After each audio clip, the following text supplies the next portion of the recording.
Now, Laura leaves first thing Monday morning with a hold-all and a carrier bag. It's sobering, really, to see how little she is taking with her, this woman who loves her things, her teapots and her books and her prints and the little sculpture she bought in India. I look at the bag and think, Jesus, this is how much she doesn't want to live with me. We hug at the front door and she's crying a little. I don't really know what I'm doing, she says. I can see that, I say, which is sort of a joke and sort of not. You don't have to go now, you can stay until whenever. Thanks, but we've done the hard part now, I might as well, Well, stay for tonight then. But she just grimaces and reaches for the door handle. It's a clumsy exit. She hasn't got a free hand, but she tries to open the door anyway and can't, so I do it for her. But I'm in the way, so I have to go through onto the landing to let her out, and she has to prop the door open because I haven't got a key, and I have to squeeze back past her to catch the door before it shuts behind her. And that's it.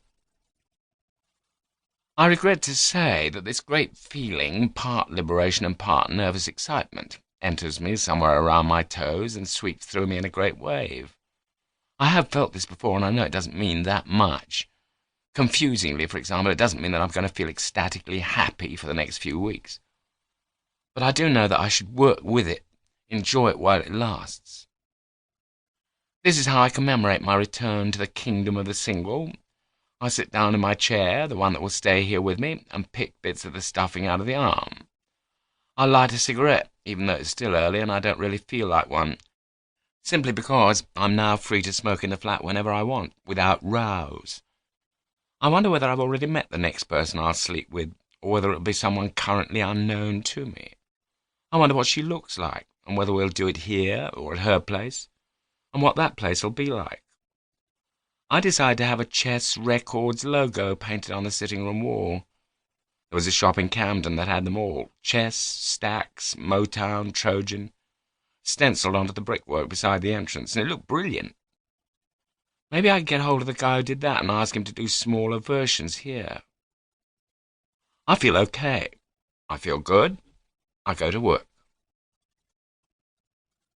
My shop is called Championship Vinyl. I sell punk, blues, soul, and R&B, a bit of ska, some indie stuff, some 60s pop, everything for the serious record collector, as the ironically old-fashioned writing in the window says. We're in a quiet street in Holloway, carefully placed to attract the bare minimum of window shoppers. There's no reason to come here at all unless you live here, and the people that live here don't seem terribly interested in my stiff little fingers white label. 25 quid to you. I paid 17 for it in 1986. Or my mono copy of Blonde on Blonde. I get by because of the people who make a special effort to shop here Saturdays.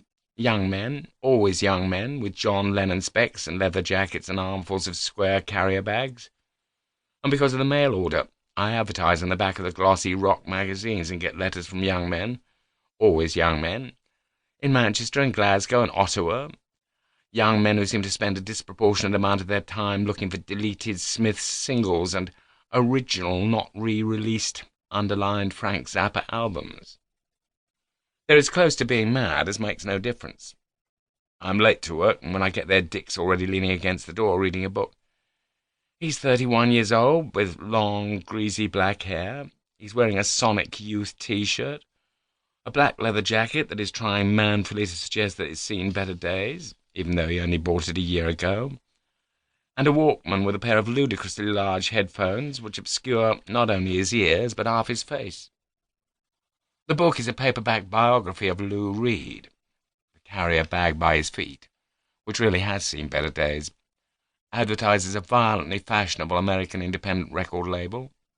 He went to a great deal of trouble to get hold of it, and he gets very nervous when we go anywhere near it.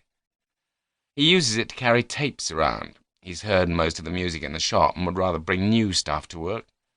Tapes from friends, bootlegs he's ordered through the post, than waste his time listening to anything for a second time. Want to come to the pub for lunch, Dick? Barry or I ask him a couple of times a week. He looks mournfully at his little stack of cassettes and sighs. I'd love to, but I've got all these to get through. Morning, Richard. He fumbles nervously with the giant headphones, gets one side stuck around his ear and the other side falls over one eye. "Oh, hi. Hi, Rob. Sorry I'm late." No problem. Good weekend?" I unlock the shop as he scrabbles around for his stuff. "All right, yeah, okay. I found the first Licorice Comforts album in Camden, the one on Testament of Youth. It was never released here, Japanese import only." "Great.